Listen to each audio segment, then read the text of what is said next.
అదే RTV app వార్తల్ని క్షణాల్లో చదివే అవకాశం ఉంటుంది. ఒక న్యూస్ పేపర్, ఒక టెలివిజన్ ఛానల్ మీ చేతుల్లో ఎప్పుడూ ఉంటాయి.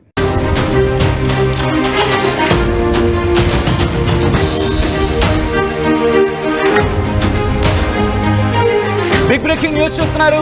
బంజారా హిల్స్ లో కవిత కొత్త ఆఫీస్ ఓపెన్ చేయబోతున్నారా? ఎస్, అవును. తన ఇంటి సమీపంలోని జాగృతి కొత్త కార్యాలయాన్ని ప్రారంభించబోతున్నారు కవిత మరికొద్ది సేపట్లోనే. తన ఇంటి సమీపంలో జాగృతి కొత్త కార్యాలయానికి సంబంధించిన బిగ్ బ్రేకింగ్ న్యూస్ చూస్తున్నారు. ఆఫీస్ ఓపెనింగ్ తర్వాత కీలక ప్రెస్ మీట్ పెట్టబోతున్నట్టుగా తెలుస్తోంది. బీఆర్ఎస్ తో సంబంధం లేకుండానే ప్రజల్లోకి వెళ్లేందుకు కవిత నిశ్చయించుకున్నారా అంటే అవుననే మాట వినిపిస్తోంది. జూన్ 4న ఇందిరా పార్క్ వేదికగా ధర్నాకు దిగబోతున్నట్టుగా తెలుస్తోంది కవిత. ఈ నేపథ్యంలో ఒక్కసారి మీరు చూడొచ్చు, ఆ బిల్డింగ్ కి సంబంధించి జాగృతి పేరుతోని ఈ కొత్త కార్యాలయాన్ని ప్రారంభించబోతున్నట్టుగా ప్రస్తుతం తీవ్రమైన చర్చ జరుగుతోంది. తన ఇంటికి సమీపంలోనే జాగృతి కొత్త కార్యాలయాన్ని ప్రారంభించబోతున్నారు కవిత. ఆ విజువల్స్ మీరు చూస్తున్నారు ఆర్టీవీ స్క్రీన్ మీద. మీరు చూడొచ్చు, చాలా విశాలంగా ఉంది ఓపెనింగ్ గేట్తో పాటు. మరి ముఖ్యంగా ఎందుకు ఇంత గత కొద్ది రోజులుగా, ఇన్ఫాక్ట్ చెప్పాలంటే గత కొద్ది రోజులుగా చర్చ జరుగుతోంది. తను కొత్త పార్టీ పెట్టే ఆలోచన ఉన్నారు. అట్ ద సేమ్ టైం కొత్త ఆఫీస్ను కూడా ప్రారంభించబోతున్నారంటూ ఇప్పటికీ కవిత టీం 2-3 బ్లాక్స్ని చూసినట్టుగా తెలిసింది. అంటే ది బెస్ట్ ఏదైతే బాగుంటుంది, మరి ముఖ్యంగా తన ఇంటికి దగ్గరలో ఉండాలి, పార్టీ ఆఫీస్ అయి ఉండాలి, పార్టీ ఆఫీస్కి తగిన స్పేస్ అయి ఉండాలి, దాంతోపాటు రాకపోకలకు ఇబ్బంది లేకుండా పార్కింగ్కి స్పేస్ ఉండేలా అన్నిటికీ అనువుగా ఉండాలి. మరి ముఖ్యంగా ఒకవేళ పార్టీ పెడితే కాస్త మూమెంట్ ఉంటుంది. దాంతోపాటు ఎలక్షన్కి సంబంధించి ఇంకా మూమెంట్ పెరిగే అవకాశం ఉంటుంది. ఒకవేళ కొత్త పార్టీ పెట్టాలనుకున్న, కొత్త పార్టీ పెట్టి ప్రజలకు వెళ్ళాలనుకుంటే కనుక దానికి సంబంధించి మీటింగ్స్ ఏర్పాటు చేసుకోవాల్సి ఉంటుంది. కార్యకర్తలు వస్తూ ఉంటారు. అట్ ద సేమ్ టైం పార్కింగ్కి స్పేస్ ఉండాలి. వీటన్నిటినీ చూసుకొని కవిత టీం దాదాపుగా 2-3 రోజుల నుంచి చర్చ జరుగుతోంది.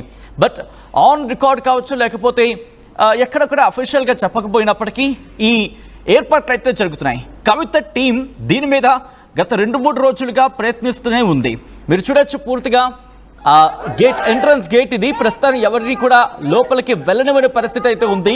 లోపలికి వెళ్ళిన వారు ఆ తర్వాత బయటకు వచ్చే సందర్భంలో అక్కడ సెక్యూరిటీ కూడా ఏర్పాటు చేసుకున్నారు. ఎవరు పడితే వారిని లోపలికి రానివ్వటం లేదు. మరికొద్దిసేపట్లోని, ఇన్ఫాక్ట్ మరికొద్ది గంటల్లోని తన కొత్త పార్టీ అంటే జాగృతికి సంబంధించి జాగృతి కొత్త కార్యాలయాన్ని ప్రారంభించబోతున్నారు కవిత. ఆ తర్వాత ప్రెస్ మీట్ నిర్వహించే అవకాశం ఉందంటూ కూడా చర్చ జరుగుతోంది. గత కొద్ది రోజులుగా చూస్తున్నాం, ఇప్పటికే చర్చలు జరుగుతున్నాయి. కవిత కేసీఆర్కి సంబంధించి, కేసీఆర్కి కవితకి మధ్యవర్తిత్వం కొంతమంది మాట్లాడే ప్రయత్నం చేస్తున్నారు. కానీ ఎక్కడ ఎవరి కాల్స్ లిఫ్ట్ చేయట్లేదు. అలాగే హరీష్ రావుతో కూడా భేటీ అయ్యారు కేసీఆర్. గత 4-5 సార్లుగా భేటీ అయినట్టుగా తెలుస్తోంది. మరి ముఖ్యంగా కేటీఆర్ ప్రస్తుతం ఊర్లో లేరు, ఇక్కడైతే లేరు, ఆయన విదేశీ పర్యటనలు ఉన్నారు. సో ఈ నేపథ్యంలో అసలు ఎవరి కాల్స్ కూడా కవిత లిఫ్ట్ చేయటం లేదు, కవిత ఎవరి కాల్స్ని కూడా పిక్ చేయట్లేదు, ఎవరితో కూడా మాట్లాడట్లేదు అనేది చర్చ జరుగుతోంది. సో ఈ తరుణంలోనే పార్టీ మారే ఆలోచన ఉన్నారు అనే ఒక చర్చ జరిగింది. అయితే దాన్ని ఖండించడం జరిగింది. ఆ తర్వాత కవిత నేను బీఆర్ఎస్లోనే ఉంటా, అయితే బీఆర్ఎస్ నాయకత్వానికి సంబంధించి ప్రశ్నించిన పరిస్థితి, ప్రశ్నిస్తూనే ఉన్నారు. ఈ నేపథ్యంలోనే కొత్త ఆఫీస్ ప్రారంభోత్సవానికి కారణం ఏంటి? కవిత ఏం చేయబోతున్నారు? కొత్త కార్యాలయం ప్రారంభించిన తర్వాత కీలకమైన ప్రెస్ మీట్ నిర్వహించే అవకాశం ఉంది అంటూ చర్చ జరుగుతోంది. సో ఈ నేపథ్యంలో ఏం చెప్పే అవకాశం ఉంది? ఇప్పటికే జాగృతికి సంబంధించి, మరీ ముఖ్యంగా సింగరేణికి సంబంధించి ఒక టీంని ఏర్పాటు చేసిన సందర్భాన్ని మనం చూసాం. దాదాపుగా 11 మందితో టీంని ఏర్పాటు చేసిన సందర్భాన్ని మనం చూసాం. సో ఈ నేపథ్యంలోని ఇప్పటికీ కవితకు మద్దతుగా కొంతమంది నినాదాలు చేస్తున్న సందర్భం మనం చూసాం. మరి ముఖ్యంగా జాగృతి టీం. సో ఇటువంటి సినారియోలో ప్రస్తుతం పార్టీ ఆఫీస్కి సంబంధించి ఎటువంటి ఏర్పాట్లు చేయడం జరుగుతోంది? పార్టీకి సంబంధించి అంటే జాగృతి కొత్త కార్యాలయంగా చెబుతున్న ఆ కార్యాలయం విశేషాలేంటి? దాంట్లో ఎటువంటి ఏర్పాట్లు ఉన్నాయి? అట్ ద సేమ్ టైం ఎన్ని గంటలకు ప్రారంభోత్సవం జరగబోతోంది? దాంట్లో ఎటువంటి ఏర్పాట్లకు సంబంధించి అంటే ఎటువంటి అంశాలను పరిశీలించి ఆ కార్యాలయాన్ని ఎంచుకోవడం జరిగింది? డీటెయిల్గా తెలుసుకునే ప్రయత్నం చేద్దాం. మా ప్రతినిధి శ్రీధర్ అప్డేట్స్ అందించేందుకు సిద్ధంగా ఉన్నారు. శ్రీధర్ ప్రస్తుతం ఆ కార్యాలయం దగ్గర ఉన్నారు. శ్రీధర్, ప్రస్తుతం కవిత కొత్త కార్యాలయం జాగృతికి సంబంధించి ఎటువంటి పరిస్థితులు ఉన్నాయి? ఒకసారి ఆ భవనానికి సంబంధించి డీటెయిల్స్ చెప్పే ప్రయత్నం చేస్తారా?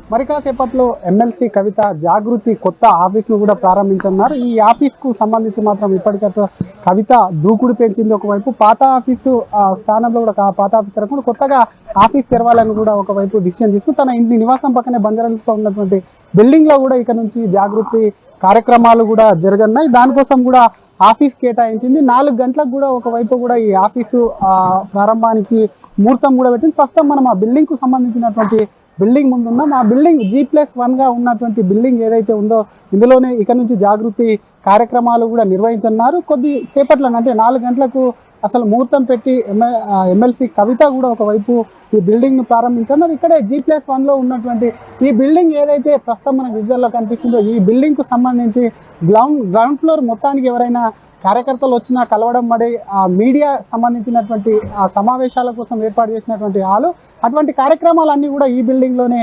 జరగనున్నాయి. ఇప్పటికే అటు ఒకవైపు టైం వస్తున్న వేళ కూడా దీనికి సంబంధించి మాత్రం మమ్మర ఏర్పాట్లు అయితే లోపల చేస్తున్నటువంటి ఆ పరిస్థితి కూడా చూస్తాం. దీనికి సంబంధించి కవిత బంజారాహిల్స్లో ఉన్నటువంటి కవిత ఇల్లు ఏదైతే ఉందో దానికి ఆనుకునే ఉన్నటువంటి బిల్డింగ్ చూస్తున్నాం. ఈ పక్కన ఉన్నటువంటి ఇంకో బిల్డింగ్ ఏదైతే ఉందో విజువల్లో కనిపించే బిల్డింగ్ ఆ బిల్డింగ్కు సంబంధించి మాత్రం అది కవిత నివాసం. దానికి ఆనుకొని ఆ బిల్డింగ్ ఇప్పుడు చూపించినటువంటి ఆఫీసు కొత్తగా ఏర్పాటు చేయబోయేటువంటి జాగృతి ఆఫీస్ ఏదైతే ఉందో దానికి సంబంధించి కూడా ఆ ఆఫీస్కు సంబంధించి 2కి అటాచ్మెంట్ ఉంది. గతంలో ప్రస్తుతం కనిపిస్తున్నటువంటి కొత్తగా పెట్టబోయేటువంటి జాగృతి ఆఫీస్ బిల్డింగ్ ఏదైతే ఉందో దానికి సంబంధించి అందులో కూడా ఒకవైపు వేరే ప్రైవేట్ కంపెనీ ఉండే దీనికి సంబంధించి ఫ్లెక్సీలో ఎందుకంటే ఒక్కసారిగా ఈరోజు ఉదయం వరకు ఏం లేదు, ఉదయం సడన్గా కూడా కొత్తగా జాగృతి ఆఫీసు ఏర్పాటు చేస్తామని ప్రకటించడంతో ఇప్పటికిప్పుడు కూడా ఒకవైపు హడావిడిగా కూడా ఒకవైపు ఆఫీసు ఏర్పాటు చేయడం వెనుక కూడా కవిత దూకుడు పెంచిందని చెప్పి కూడా వాళ్ళ సన్నిహిత వర్గాలు అంటున్నటువంటి పరిస్థితి. ఫ్లెక్సీలో ఏర్పాటు చేసేందుకు కూడా ఒకవైపు ఫ్లెక్సీలకు సంబంధించినటువంటి ఫ్రేమ్స్ కూడా ఆఫీస్లోకి తీసుకెళ్తున్నటువంటి దృశ్యాలు కూడా మనం చూస్తున్నాం. మరి కొద్ది సేపట్లో సాయంత్రం 4 గంటలకు ఆఫీస్ ప్రారంభం కాబట్టి దానికి సంబంధించినటువంటి ఫ్లెక్సీలను అయితే ఏర్పాటు చేయాలి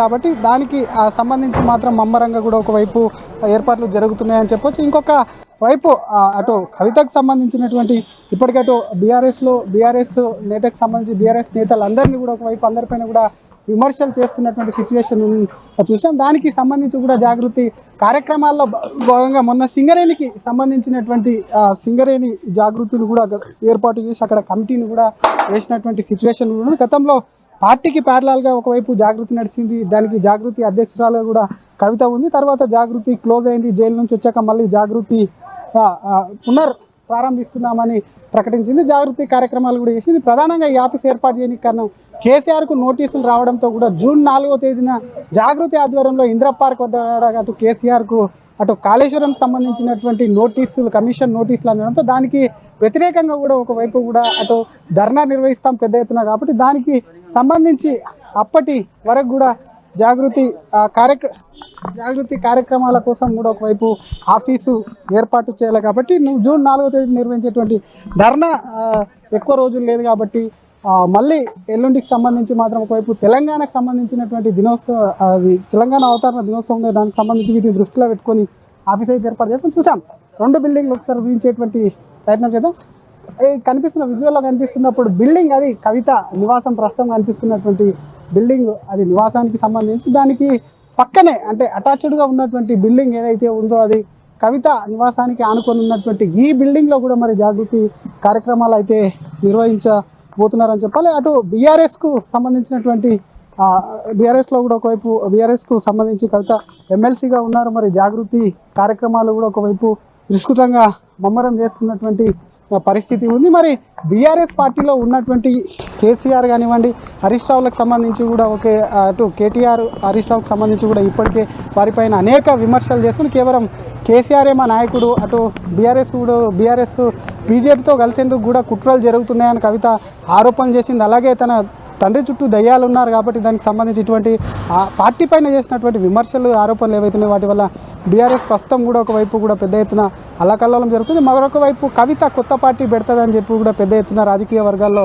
చర్చనీయాంశంగా మారింది. కాబట్టి ప్రస్తుతం జాగృతి కార్యక్రమాలు వేగవంతం చేయాలి. గతంలో ఏ విధంగా అయితే జాగృతి కార్యక్రమాలు చేసి స్ట్రాంగ్గా ప్రజల్లోకి వెళ్ళాలో దానికి సంబంధించి కూడా కవిత అదేవిధంగా ప్లాన్ చేసుకుంది. బహుజనవాదం కూడా కొత్తగా కవిత ఎత్తుకున్నటువంటి సిచ్యువేషన్ ఉంది.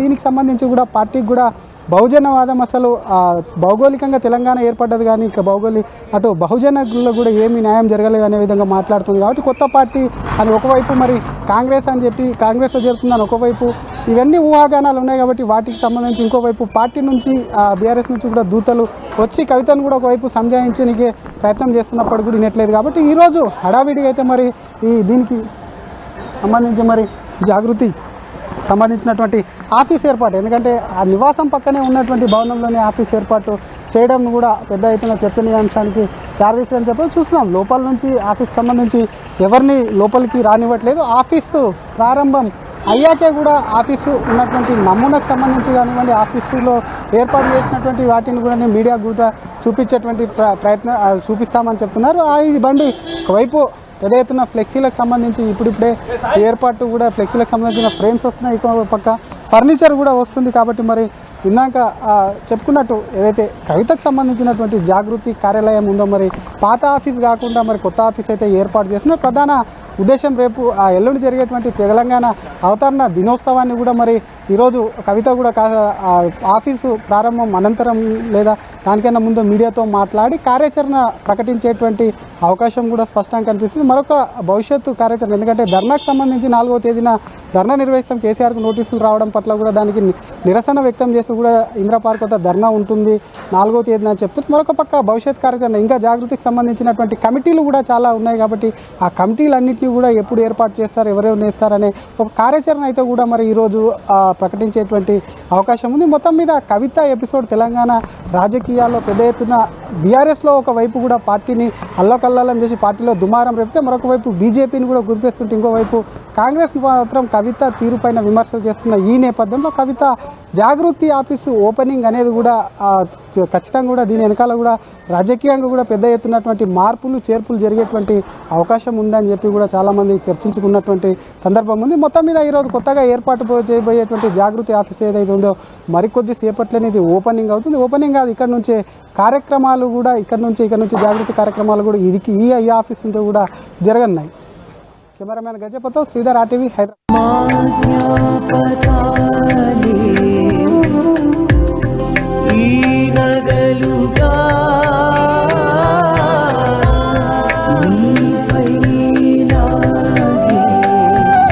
అమ్మాయి గౌరవాన్ని అమ్మలా కాపాడుతుంది గోకులం సిగ్నేచర్ జ్యువెల్స్.